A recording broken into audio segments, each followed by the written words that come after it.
Okay, welcome Tony to lesson number 2. Between lesson 1 and 2, you have since stopped going 0 and 2 and started taking a bunch of names in tournament, almost taking wins over PR players too. I wish, but yes. You were so close. But yeah. you are definitely already improving a lot. Mm-hmm. And you wanted to talk about more anti-Sheik tech, information gathering, and juggling today. But I wanted to talk about mindset stuff because you were talking today about feeling burnt out. Yeah.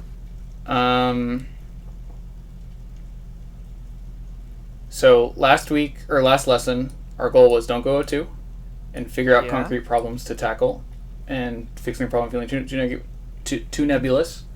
You've kind of a lot more experience in Melee now, so it's now reaching the point where goals between lesson 2 and 3 and goals for Melee in 2023, goals for Melee 2024. Oh, 2024. It's only 4 months away. Oh, yeah. That's true. So, what do you think my goal is in Melee? Your goal? Mm-hmm. I don't know. What do you want? You're already like the best in Houston. What are you doing here? What do you think? Okay, I gotta answer what I think your goal is. Okay, yeah, go for it. I think... I don't know. I think you're just playing to play. Like, that's like the first thing that comes to my head. Like, the game's just fun, I think. Yeah, at this point for me, it's a big love of the game thing. I like learning a lot. Mm-hmm. I'm also between jobs, so there's a money aspect to it. Okay, yeah. So one of my goals is to make money. There's a socializing aspect to it. So these are Hazel current goals for Melee. Learning is fun. Smiley face. Learning is fun. Make some money between jobs, friendship, and community. Community is cool. There's a self-confidence aspect to it. Self-confidence booster. Keeps me energized, fit mentally and physically. TBH, I sweat while playing. I have very sweaty hands. Real hard because it is exhausting. Mm-hmm. So those are my current motivators for why I'm still here playing this game. But I wasn't always good. So what do you think? What do you think my goal was? Let's say in like 2013, before I was even like when I was just like PR'd in DFW, but DFW wasn't even good. What do you think my goals were then? 10 years ago now. I'd imagine you want to win. Win the local tournaments? 10 years ago? Yeah. So, Unless there weren't any local tournaments. That I don't know. There were some. So, Hazel, 2013 goals. Yoshi main. I wanted to... I didn't believe my region was good enough to have me ever get truly good. So I... Okay. Whoa. So I chose the character most likely to gimmick people at nationals due to overall tier placement plus character frequency. Yoshi was the answer between those two factors. So this is the villain origin story. What the hell? That was genuinely my mindset in learning Melee at the time. Crazy. Okay. I didn't want to be the best. Didn't want to be the best in Texas. Didn't think I could beat anyone twice. Really? Partially because my region was bad. Yeah. I So want to talk to 2013 Hazel. 2013 Hazel is a funny person. Okay. By 2014, switched to Sheik, which at the time was my worst character in the entire game. My Zelda was better than my Sheik whenever I switched to Sheik. Because I decided I wanted to play player versus player, and from there, my goal was get good enough to where good players have to think versus me. And that's it. And that carried me to getting to top 10 in Texas. Was just that simple goal. Whoa. So I was all garbage through 2012, 2013. I did make top 8 at Low Tier City too, but that was a very small tournament. I got lucky, and I got exactly what I wished for. I cheesed a couple of people who didn't know the matchup. So I achieved this goal. Yeah. Realized it was a fucking terrible goal and a bad time. And then I've massively changed my relationship to Melee, and I've been kind of on this train since. I'm bringing all this lore up because mindsets shift a lot over time. And by like 2021-ish, I had like kind of quit the game and then got into like Beyond Melee Melee stuff. And then now I'm back to competing for the first time in like a handful of years, and I have a pretty fresh new mindset too. So mindset stuff is on my mind too. Okay. So these are like overarching goals that can affect a lot of stuff, but then there's like shorter term goals, like figuring out concrete problems, not going O2. So there's like a lot of steps between goal setting. What are your goals for Melee in 2023? I don't know. That's most people's answer, for the record. Like, in my head, I just want to like just win, but that's like Win what? just like take matches off of people. Which people? I don't. It's just anyone, really. Well, you've done that. You've already completed anyone that goal. in mind. Yeah, but I want more. I'm like, I feel greedy. I want to like just keep on winning, but it's just not possible. I mean, I shouldn't say that.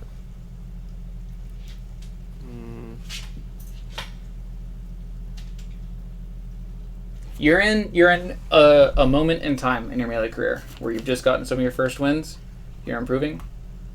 And you don't know where you're going to land in the future on the skill tree. But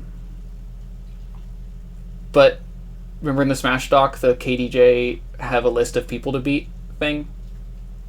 Does that sound familiar at all? Yeah. Do you have one of those in your head for like the Houston PR players? Not for any of the PR players, but that's because I don't really play them. Well, you play them at tournaments fairly frequently. True. I want to beat Christos. I was so close. That's the main reason why Beat I asked for lessons. Christos. We are bolding this. Yes, I love this. I don't want to like villainify Christos. No. You and I, we both like Christos. We have no problems with Christos. Christos is a great guy, but you believe and are probably correct that you can beat him, and I think that's a not bad goal to set. So that is a 2023 goal, but we have 4 months left. Do you have any other goals for the remainder of 2023? 2023? What can I even achieve in 2023? That's a good question. I don't even know. I just started playing ranked. I want to... What's your rank right now? I'm like gold 1. Gold I keep 1? on like fluctuating between silver 3 gold 1. Okay. And I keep on losing to like really simple game plans. And it's like, I don't know the answer to it. I want to like break this plateau of like gold 1. That's another goal. Break this plateau of gold 1? Okay. Yeah. Plateau? There you go. It's okay. I mess it up a lot too. English is a goofy language. Everything's random. Okay. You mentioned something else that I thought was really relevant. Learn how to beat simple game plans. Yeah. This is kind of analogous to this, of like just get good enough to where people have to think against you. You know, people are not thinking against you. You know, they're just playing against you the same way they would play against a level 7 CPU in the game.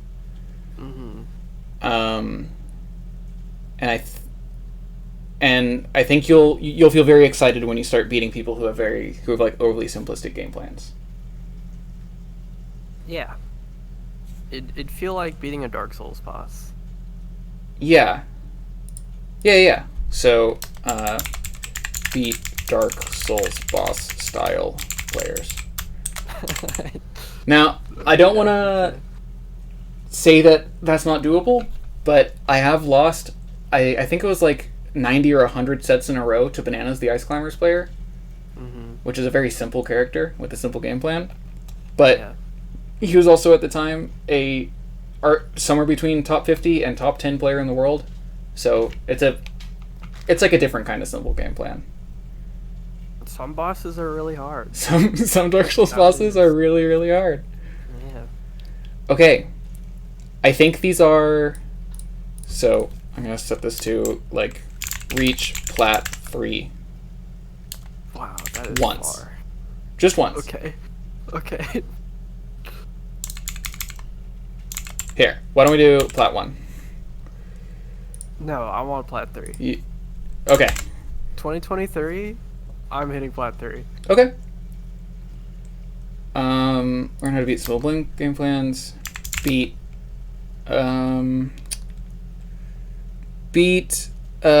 unrefined, unconscious feeling game plans. Don't lose to the same thing too many times in a row. And then this one means learn how to beat pocket sheiks. And I'm going to delete just keep on winning, because that doesn't matter. I mean, these are all basically just keep on winning. I think, so like a lot of Jigglypuff is keep on bearing, but there's a lot of reasons to bear. Yeah. And it's good to break them down. You're not going to be good if you're just like, I'll just bear a lot. It doesn't win that way. Okay. So, these are pretty reasonable 2023 goals. What about 2024? What do you want to happen in 2024 with your Melee I career? have no idea what I can achieve in a whole year. I want to at least be like an honorable mention. That would be really cool. On Texas PR or Houston PR? On Houston PR. No way, Texas PR? I don't think that's possible. In 1 year? If you... People are so good. Okay, you... Make Houston PR. Just straight up PR? Yes. Oh my god. Okay. You can... You already almost beat Christos, and if you learn a lot more about Sheik, you can beat him. And if you beat him like 3 times, then you just make the PR. I don't know. I didn't feel like it was close, though. I feel like Christos wasn't really thinking when he was playing against me. Because, I don't know, it's like, what, game 1, round 1. Sure. Like, oh, you're like... This guy is just like... You're like aware of the skill potential and how people play differently versus different perceived opponents and different levels of warm-up. Okay. You are impressively conscious. There's like no reason for him to like use so much brain power against like me.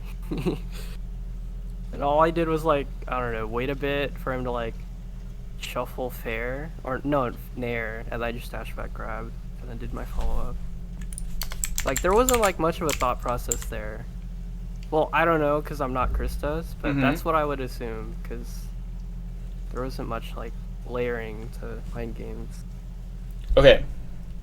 So 2024, make Houston PR / honorable mention. What do you want to reach in ranked? In ranked in 2024? Hit diamond? Yeah, I would want to hit diamond. Hit diamond. That would be so sick. Right, that is sick. Hit diamond in ranked.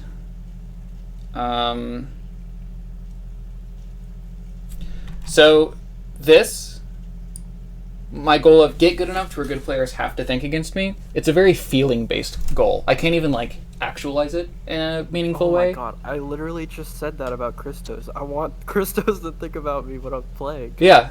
That is insane. Okay, yeah. So, and I think a feeling-based goal motivated me really well, and these aren't feeling-based goals. What's a feeling you want to have about Melee in 2024? What's a relationship you want to have with it? Feeling? How do you want to feel about the game? I want to like the game, but like from like a gameplay viewpoint, I want to feel very stable. I don't know if that makes any sense, but I want to be like a wall, not like literally just fair wall, but like no, you want to feel like you have backup plans. Yeah, I just want to feel stable, because right now it's like it feels real everything random. just falls apart. Yeah, it's just so chaos. Everything's chaos. Okay, these are good goals. I like these goals. Do I want to bring in the chaos? Or like pull in like here. Tone back the chaotic feeling. Yeah. So how do you feel about these 2023 and 2024 goals for the game? I feel like they might be doable. How does looking at these goals make you feel? Oh, how do they make me feel? I'm looking at them, and they make me feel kind of nervous, because there's like, now there's a standard I have to make, right? Well, before it was just kind of like, oh well, I'm gonna just play, see if I get better. An important part of goals is that the job of a goal is to give yourself direction when you're not sure what to do next. The job of a goal isn't this needs to be achieved. But okay. I think if you view each of these things as like direction for like, what do I do next? What do I learn next? And then you can like filter back to this. It'll give you clarity between then and when you're trying to make these goals happen by. And the ideal is to trust your process enough to where if you're focusing on these goals, you will achieve them in this amount of time. Does that make sense? Yeah. Okay. Yeah. Okay. Setting goals is very important. A lot of people skip this step and get very stuck because of it. I also skipped it. Okay, so now we're at goals between lesson 2 and 3. I think we should talk about actual Melee stuff. Melee. I like this game. Want to talk about sharking? Is that how I want to start? Okay. Yeah, I have a lot of problem with sharking. Do you have any particular questions itching your mind right now? Like Melee specific? Not really.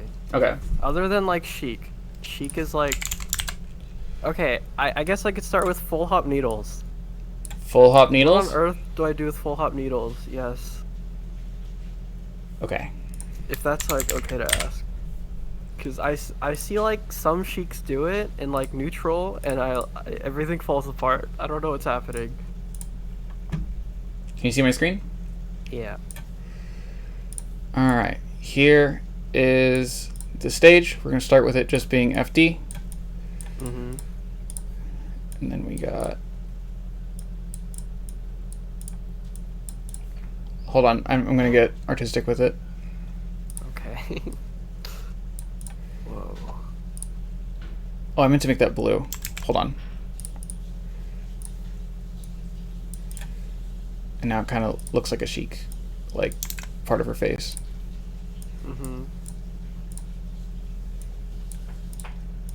This is like super low poly.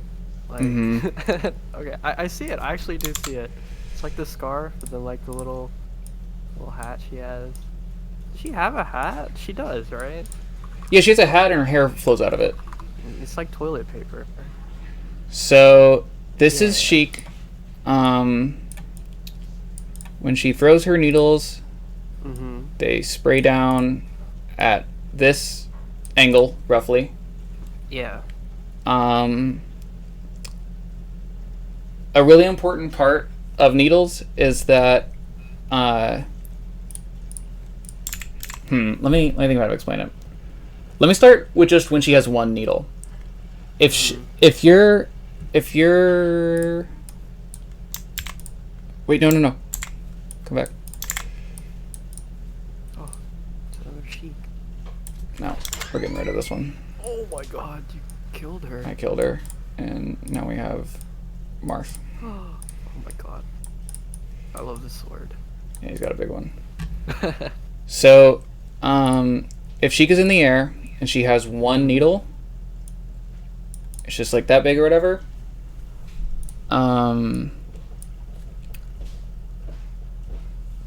The really key thing about needles is that they're a timing mix-up by nature, especially when there's only one of them.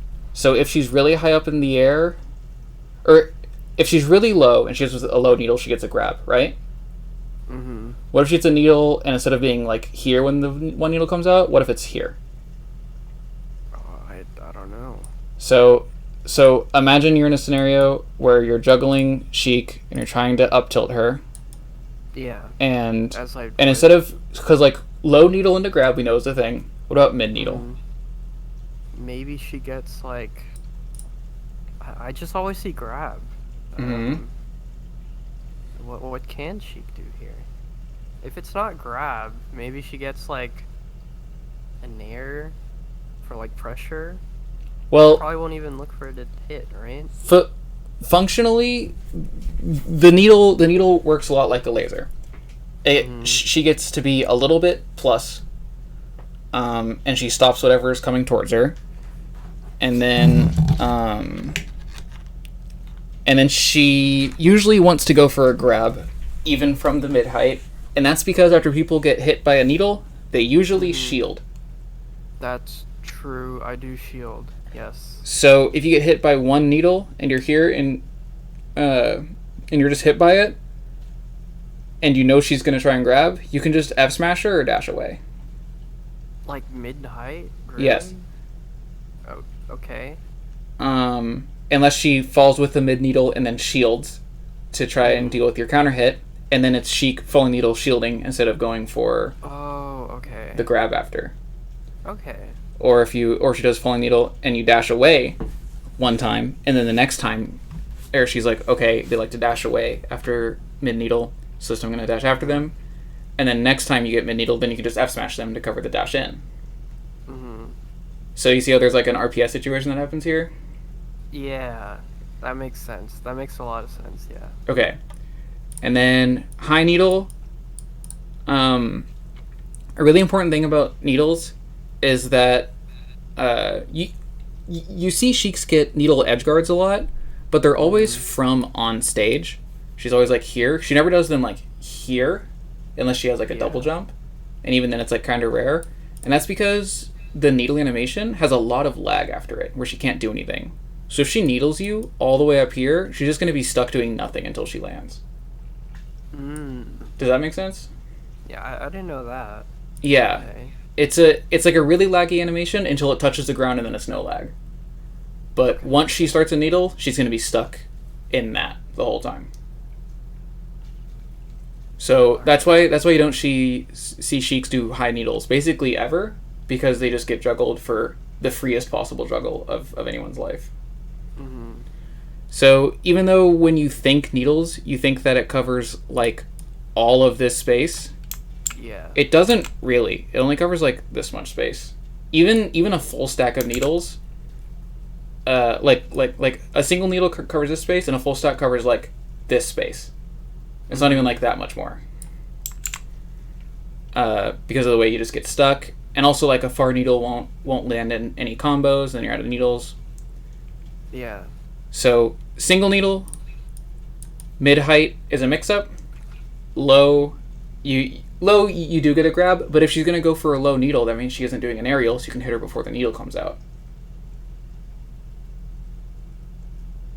Does that make sense? Yeah, it's just laser. That's what I'm like understanding. It is. Single needle is just laser attached to a character with worse aerial drifts and no shine.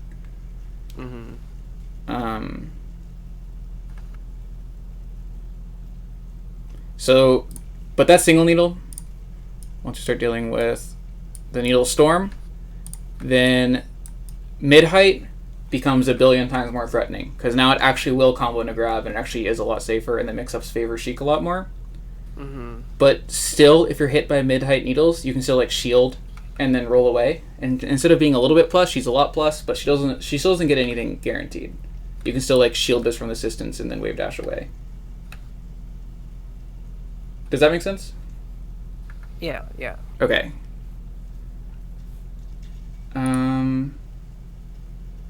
Okay. Do you wanna watch some Sheik versus Marth? Yes. I've been watching like any Marth versus Dreffen, because I heard Dreffen is like the most Sheik. I don't know if that's true. I don't know anything about Dreffen. Do we have Dr. PP versus... Is that true, by the way? About Dreffen? Dreffen is a pretty classically simple Sheik. Okay. I think that's not I think incorrect. I was watching Zane versus Dreffen. I want to see what Dr. PP does. Have they played? PP. No, just versus Sheik in general. Oh.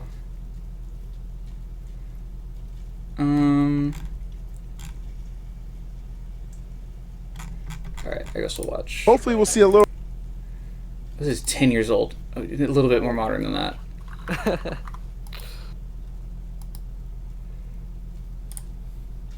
I guess you're not gonna find like that many modern Dr. PP sets. Is there an FD game? Oh, I think Dreffen just wins this one. We don't want that.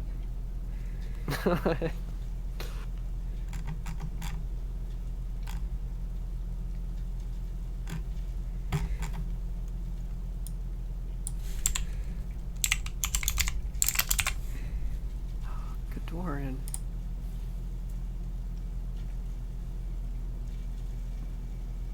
FD. Oh, yes. FD. Is what we want.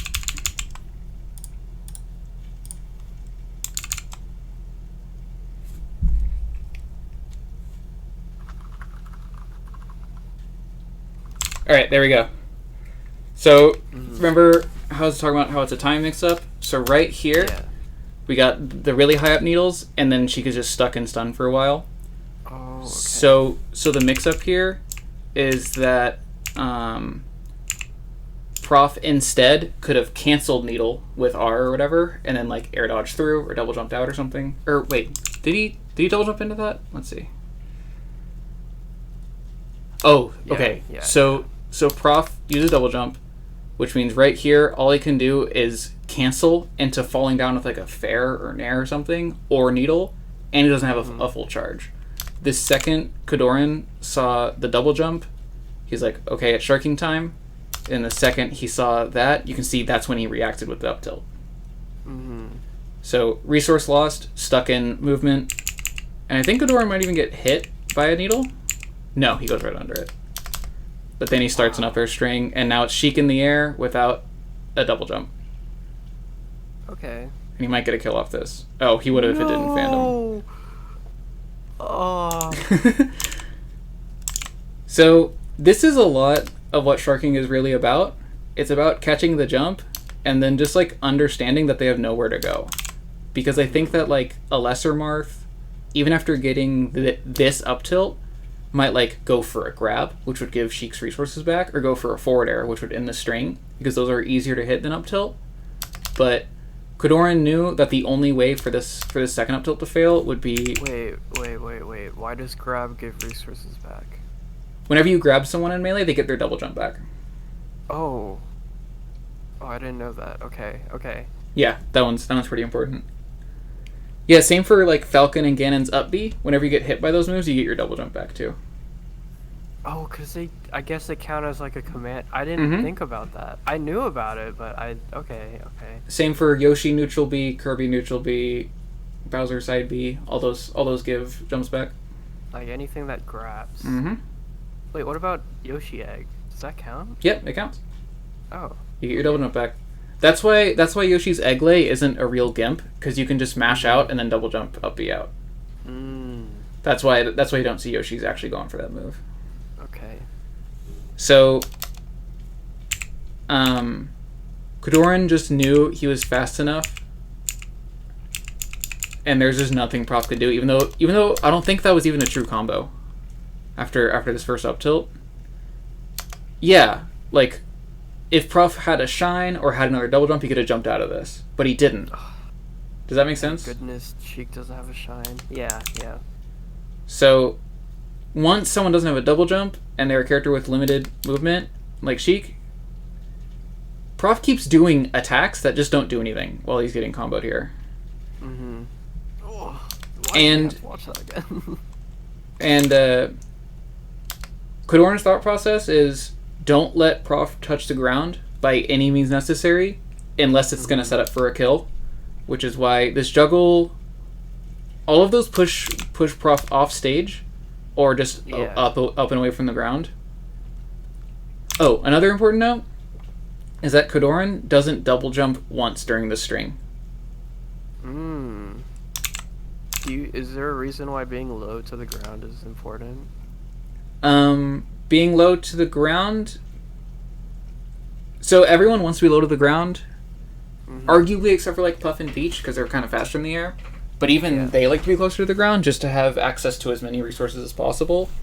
And Sheik has air drift that can be tricky, and if you like double jump into forward air or something, she might be able to come back down in a way that you won't be, or like, let me think about how to explain it. Hold on. MS Paint time. It's MS Paint time. I don't like the new MS Paint. It's not the same. It's so modern. Can I just flip this? No. Oh no! I killed him. Killed him. Yeah. Okay. So if you're doing like combos and then you jump, double jump, then you're both going to be falling at the same rate, and then Sheik now has all of this mix-up space to fall back down with, and she can do like an early up B, and she can like air dodge. But if you don't let Sheik get too high and you keep her close to the ground, she only has like this much space to play with. So Kodorin keeping Prof close to the ground means that Prof can't up B. Like he could have up B'd all the way up here, but that's not the same as up being like closer to on stage. So or like closer to being off stage. And that would have been a pretty baller up B. Oh, it hurts every time. So the idea of keeping someone close is just to not let them use their aerial drift. Because aerial drift is a tool, and aerial drift is an escape mechanism. And the less aerial drift you allow someone to use against you, the more guaranteed your combo is. So look at how little aerial drift time Kodorin is giving Prof during each of these strings, and part of that is because he's not jumping too high. Does that make sense? Yeah. He's just trying to keep that resource away. Oh. I hate the Phantom. Why this clip?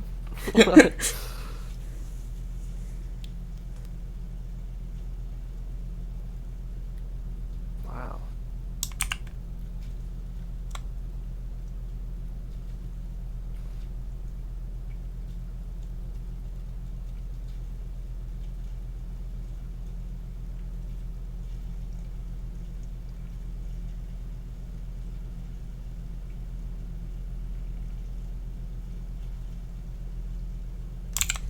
Sheiks like to do these fade away needles with short hops, because if Sheik full hopped here, she'd just be stuck in the air for a lot longer in a very predictable position.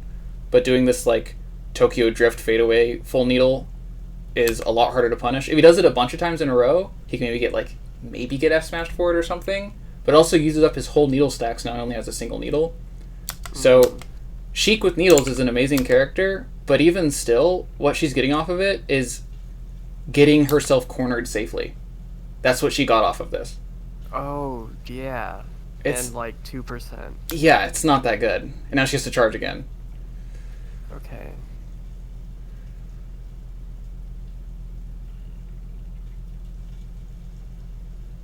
What is Kadoran looking for? Like a grab, right? Mm-hmm. That's what I'd imagine. Yeah, a lot of these hits are remember how I told you that you just shouldn't worry about needles that much? Mm-hmm. Kadoran's I think takes like 30% in needles and just keeps up with this game plan. He still gets grabbed out of it because Sheik boost grab real big, but the idea of the game plan was still good. Yeah. I can't believe Kadoran didn't get more off that up throw. So Kadoran gets an up throw right here. And last time Prof did big double jump needles. Do you remember that? Mm-hmm. This time Prof sets up for a similar looking double jump needles and instead does a falling down air instead. Yeah. And Sheik's down air like moves her ECB down or up in a weird way, so it's like the hardest move of hers to juggle. Like timing a move around a Sheik down air is pretty different than timing a move around a lot of other Sheik stuff. And Kadoran just gets hit for this. So, but also like it's Sheik double jump down airing, you can obviously punish this. Prof went for an insane way to get out of this, and Kadoran just wasn't ready for it. And I'm curious what will happen after the next up throw.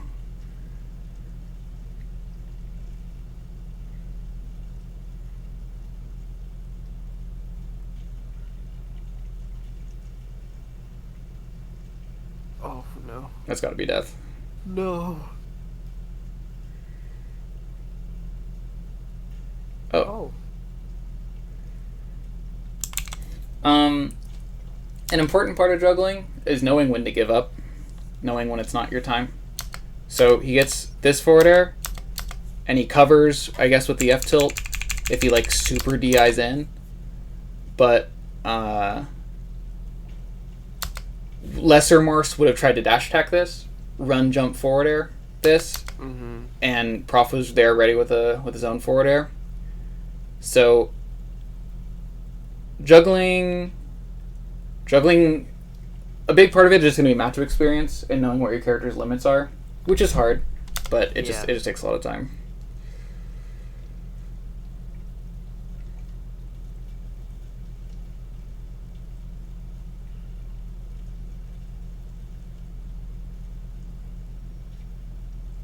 Okay, remember how I said airdrift is a resource?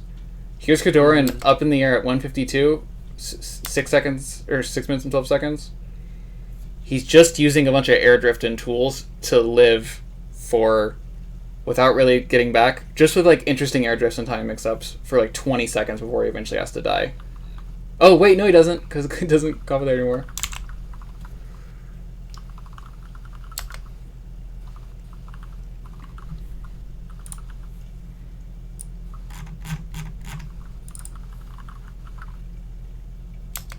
What is this?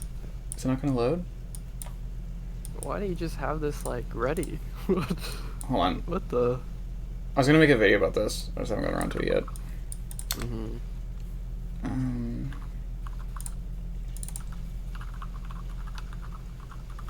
Oh, that's the current video being recorded. Alright, can you see my screen? Yeah. Oh god, why? Is that also on your end? Yeah, it did that on my end. It was Okay. So, this recovery, I wanted to show just for its use of airdrift specifically. So, it's a Falcon Ditto, and I do a wall jump up B, and you think a Falcon at 74, off stage against another Falcon who has up air and knee and back air, this has to be curtains, right? But I'm staring at him, and I see that he knees. Or wait, oh my god, stop. The game breaks. Yeah, it really does. Yeah. Because we get the up B again. So I fade back for a second here to try and get around his thing, and then fade forward once I see he goes down to the right. and then I'm behind him, and then I just used all my resources to get back on the stage. And like even fast falling is an important resource to get around attacks.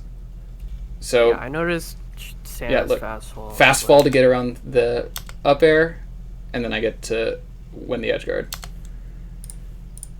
So you just have to like use every possible resource you can to make it as hard as possible to get edge guarded. And then here's a mid-height full needles that leads into nothing. Prof hits it and just runs away.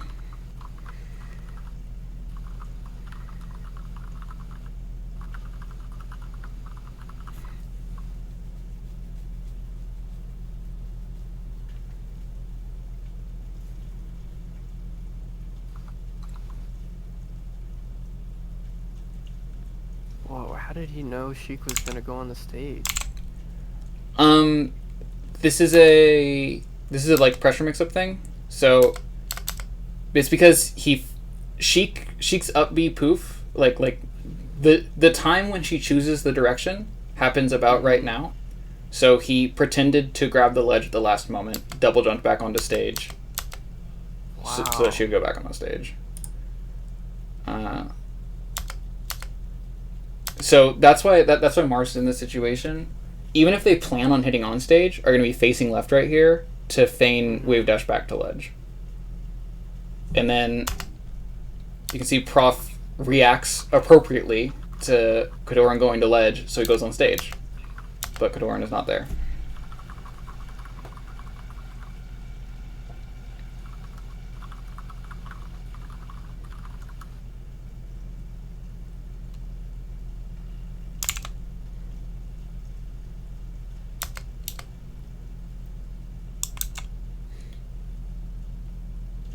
So, right here, Kodoran knows he doesn't have the time.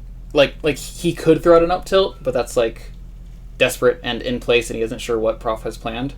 So he has Prof over him.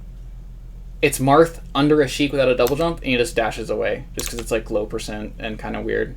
I think if Prof was at like 40, he would have up tilted here, but I think because it was only at 9, he didn't want to like risk getting counter hit needle grabbed or something. Okay.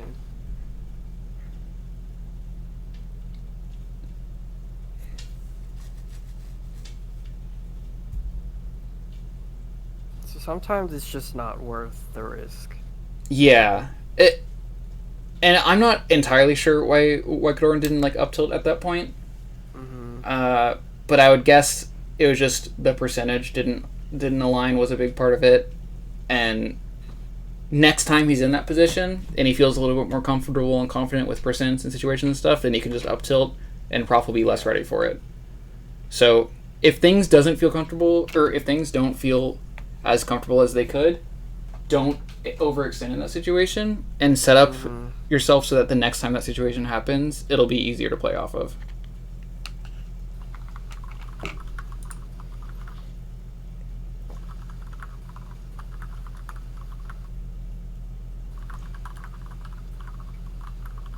A lot of quote-unquote mix-ups in Melee are situational like this, to where it is a genuine mix-up, but also sometimes you just go for the easy thing when it's easy, and you don't want to go for the hard thing when it's hard.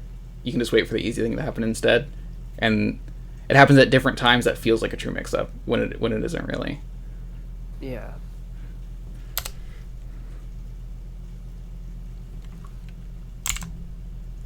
So this time out of the up throw, Prof does the double jump again, but this time Kodoran walks forward a little bit, gets under the needles.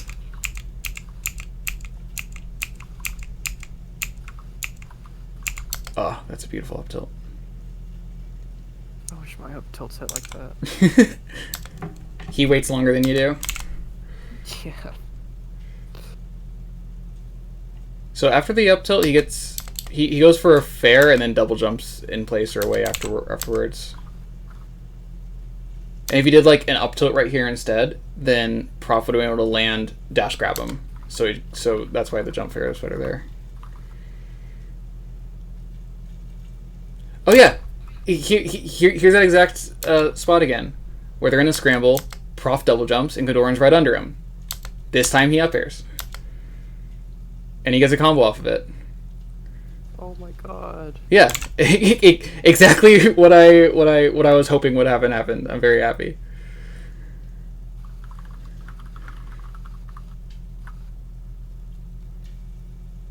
So in like Prof's head, that was a mix-up, but it might have not been.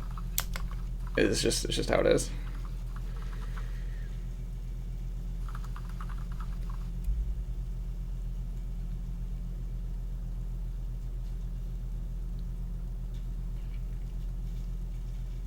Oh my god, Prof gets the downer this time. I can't believe that Prof got away with 2 falling downers in this FD game. That is so funny. It's so fast. It's fast and it is awkward to hit for sure.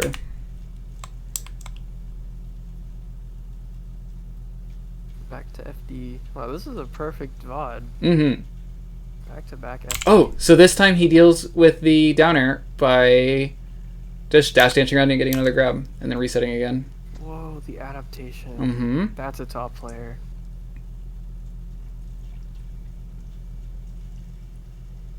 Kadoran's so ready. Yeah, Kadoran's very ready. He is a prepared man. Oh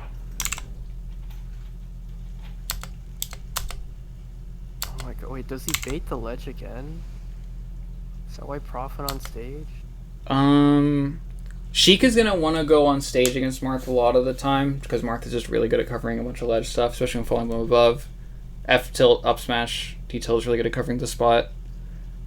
It's probably like a 50-50 if Prof wants to go to ledge or jump here. And then here's an example of needles being a time mix-up. If Prof did these needles a like good bit earlier, they might have hit Kadoran. But also, Sheiks usually don't want to do the needles earlier because then you don't get anything off of it. So usually they want to be really greedy and wait for them, which is why he does them too low and then gets comboed off stage again.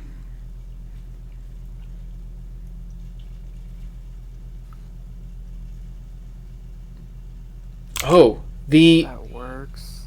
Okay, so he dashes away, dash back in. Is that a tipper fair? And he covers the arms attack? That's so fucking cool. That is so sick. Whoa.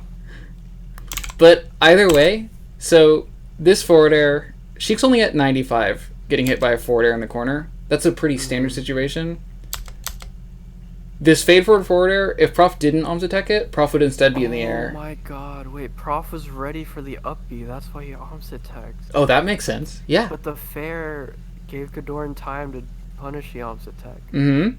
That's insane. That is so cool. Yeah, I actually wouldn't have thought of that without your idea.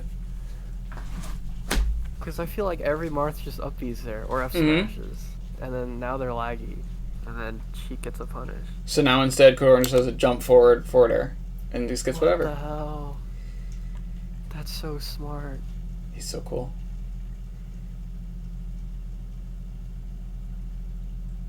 I would have gone for an up B.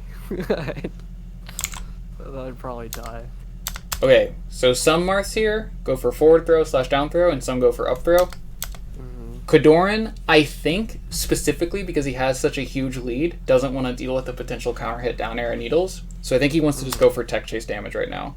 I think that feels more secure to him. Which didn't work out, but I think that's why he wouldn't up throw there. But now the up throw combo's better, so it makes sense for him to go for it. I think he waits until 20%. That's like his thing. Okay. Oh, how close was he? How close was he to getting away from it? Ooh. He was so close. We're going to meleefairanddata.com /Sheik. We're going to look at down air. Sheik is so evil.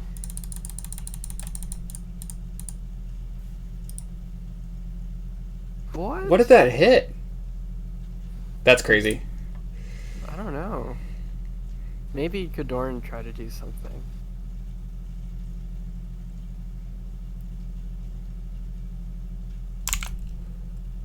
Whenever I see Sheik needle in the corner, I get like an urge to do something. That's what she wants you to feel? Yeah. But I'm recognizing needles doesn't really do much. They really don't. I just don't want Sheik getting resources. Yeah. But let her have resources so that you don't die. It's okay. Mm-hmm. Look how much space Kadoran is giving Prof right now. Let's see. Yeah. Let's see how long Kadoran spends before going for an actual move. It's like 1, 2, 3, 4. Sheik's 5. burst range goes so far. He waits a whole 5 seconds before throwing out another attack. He's just holding the centerest center you've ever seen. Yeah.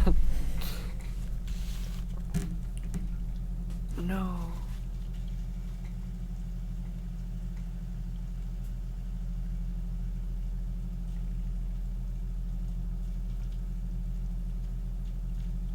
That's crazy he's getting these F smashes.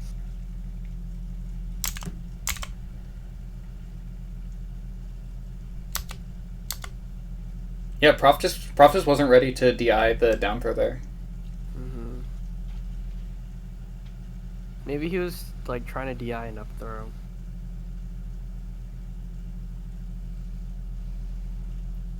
Oh, CC down smash. So now Prof has full needles. Let's see what he does with it. He just gets some damage and tries. He expends his whole resource just to get some damage and hope for a way out of the corner easily. He doesn't even go for the grab after. He like could have, but I think he didn't expect them to even hit. So, and he's like, "Oh, they hit. Let me dash in." Kadoran jumps away, and Prof's like, "I don't know what to do with a jump away. F tilt won't combo here. I'm just gonna take center." So he takes center. So it ends up looking like this big silly thing of full hop needles take center, but just because they're trying to watch each other's responses to each other's responses and so on.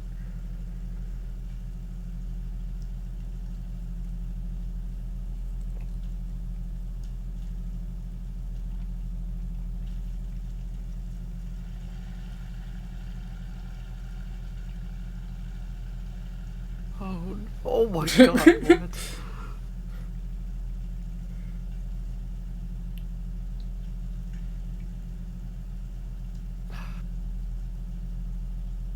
Kadoran looks so comfortable in this matchup.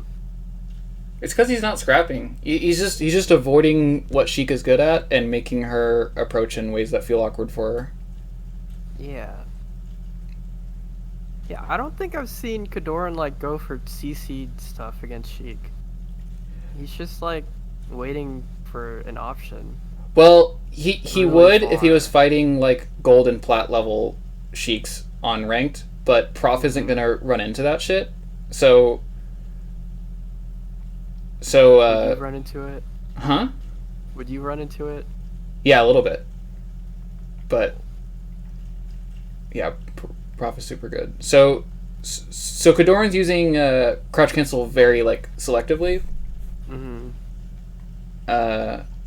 But I guess there's also not that many platforms. I always see Marth players like CC under a platform, expecting like a fair or bear. So did that give you a like kind of stronger idea of like how juggling should work and specifically around Sheik stuff? Sorta. Yeah. Okay. Stay close to the ground. Air drift is a resource. Minimize air drift. Needles, lasers. There's probably more stuff that like I kind of missed, but good thing this is being recorded. I like jotted them down, but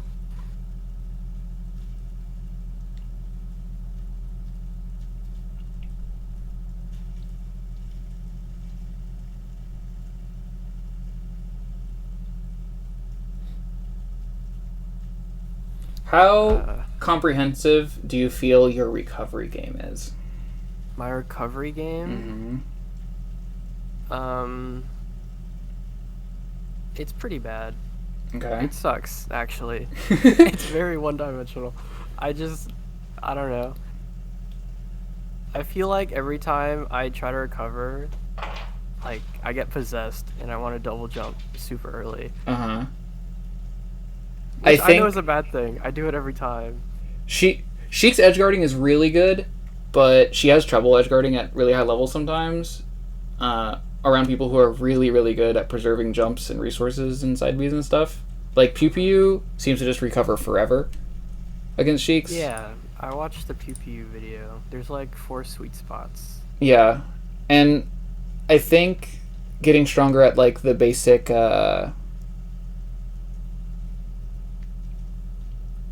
avoiding what Sheik is like looking for at a pretty base level would like push you a long way. Yeah, I realized whenever I recover, I just want to swing. I just want to I just want to hit them. A lot of Melee is about learning all the spots where you impulsively swing, but you don't need to. And the list is longer than you could imagine. I do just swing. Yeah. Or just like in general, there's just a lot of different ways to swing in Melee. Mm-hmm. Alright, do you want to play some Sheik Marth? Yeah, I would love to. 'Cause I love Sheik. It's my favorite matchup. You sound happy about it. I do. 973. Oh, we didn't talk about sharking on platforms. Is it like just the same idea? Very similar idea. I can try to explain it later. Okay, because we just kind of went on FD. It's just very flat. I'm trying to get you to walk before you run. Like walk? Wait, I don't understand. Sharking on FD you still struggle with, so learning how to shark effectively once platforms are in the way is like the next step. Okay. I thought you meant like, why aren't you walking in game? No. I was like, okay.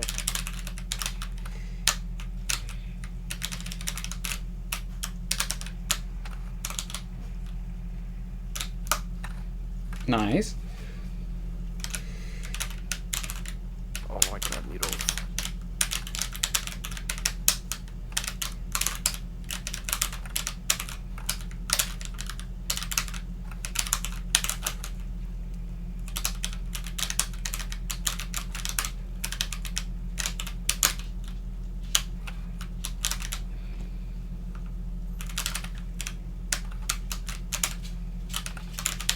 Oh wow, my fair was so slow.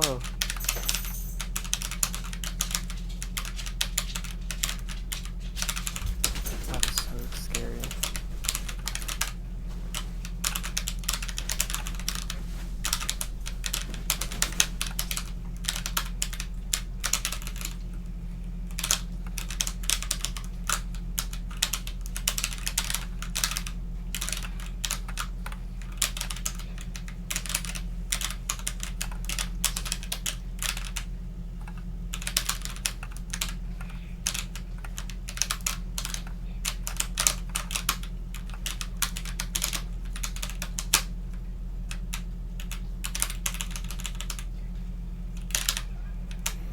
I think you might be preserving resources with no intent to like use them. I think you're preserving resources you don't understand yet. Okay. I'll try and I'm just like making an out loud mental note of that to talk over later.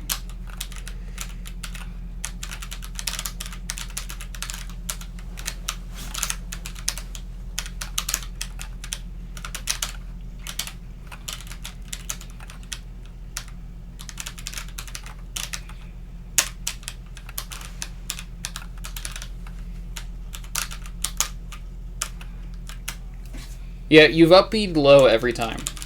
Mm-hmm.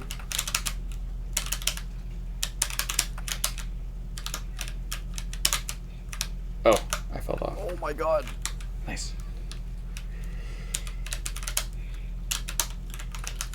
What the?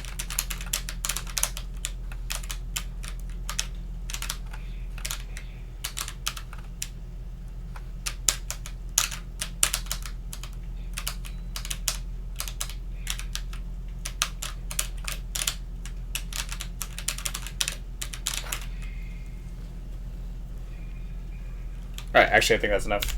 I got the rest of it together. Okay.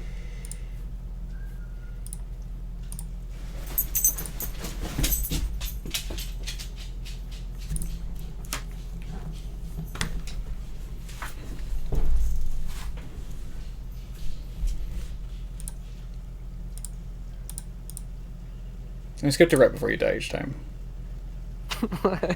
Thanks. You're welcome. It makes me look great. So, right here. Okay.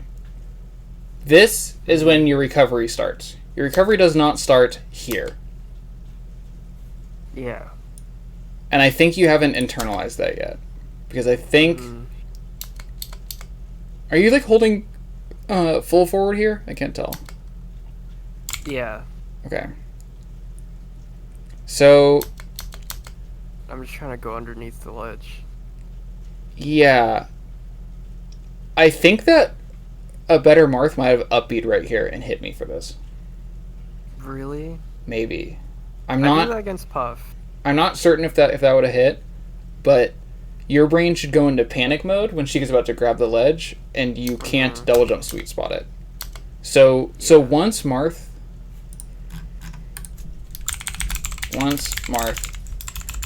can't double jump to the ledge, he is dead versus Sheik. And most other pairs PH. The mix-ups after your double jump is gone is like only focusing on your diet once you already have explosive diarrhea. Okay. So, before you lose your double jump, that's the time to have the alarm bells go off. So, your alarm bells need to go off here. Once you're down here, and because right there you could have double jumped to ledge, and once you were barely under that point, it's all over. So, okay. So you should be panicking to like you can't out delay a Sheik uppy ledge grabbing. Delaying only works if you have something to threaten with. But I don't feel threatened once you're under me at all, because the worst case scenario is you land on stage and I have to grab you, or you just grab ledge. But you can like hit me right here. I mean, it is already a bad spot, but you should avoid ever being under this point if you can. All of the best Marth recoveries happen in like this zone of like the decision making right here and a little bit here. Once you're down here, you can't. There's no agency to make any decisions anymore. Yeah. Does that make any sense? So before you land at this point, you should be like side Bing here, early up B here, and if you die from the early up B now and again, if I like call it out with like a big back air, then that's like a huge call out on my part, and you still made like the correct choice to go for like a wild early recovery to avoid being here. Because like, why would you not just stay on ledge? Yeah. Down there. Okay. Yeah.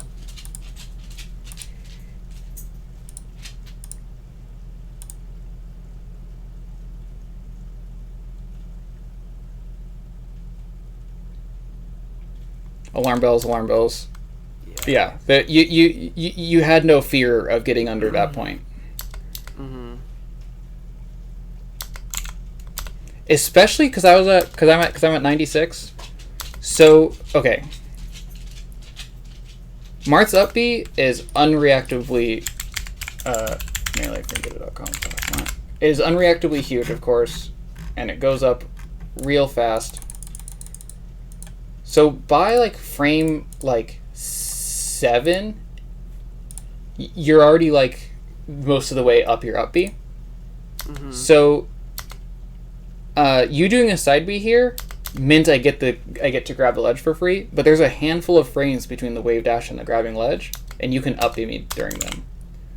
So I think that if I was like trying to edgeguard Zane, he wouldn't have side B there. He just would have slow fell, waited for me to try and grab ledge with the wave dash back, and upbeat me during those frames. Okay. Does that make sense? I didn't think about it. Yeah. I've never thought about like actively counterattacking with the up B. Yeah. Well, I guess that's like the threat, right? That is the threat. This is what I was talking about with your saving resources that you're not even using. This is the resource. The hitbox of it is the resource. It's the counterattack, especially once I'm above like 20%. then it'll like actually knock Yeah. me away. And I was at 90. So my feeling right here, doing this wave dash back, if you weren't side Bing, I'd be like kind of scared. I'd be like kind of conscious of needing to tech. I'd be kind of conscious of like if I like bounce against the bottom of the stage, if I like hold down or something like that. This is like kind of a scary decision when I'm for Sheik. stalling, it like gives the enemy time. Yeah. Not just like only me time. Okay. Because yeah, that is a lot of time. Yeah, it gives me 30 frames to do whatever I want. Half a second. And then, yep.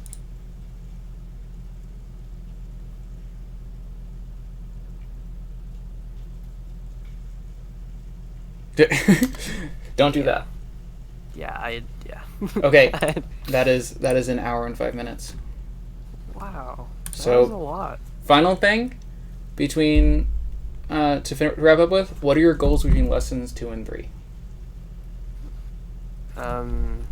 Here, how about goals for what month is it right now? Is this September? August? August. Goals for September. What's a goal you want to set right now to have been achieved by September? Recovering. I want to recover.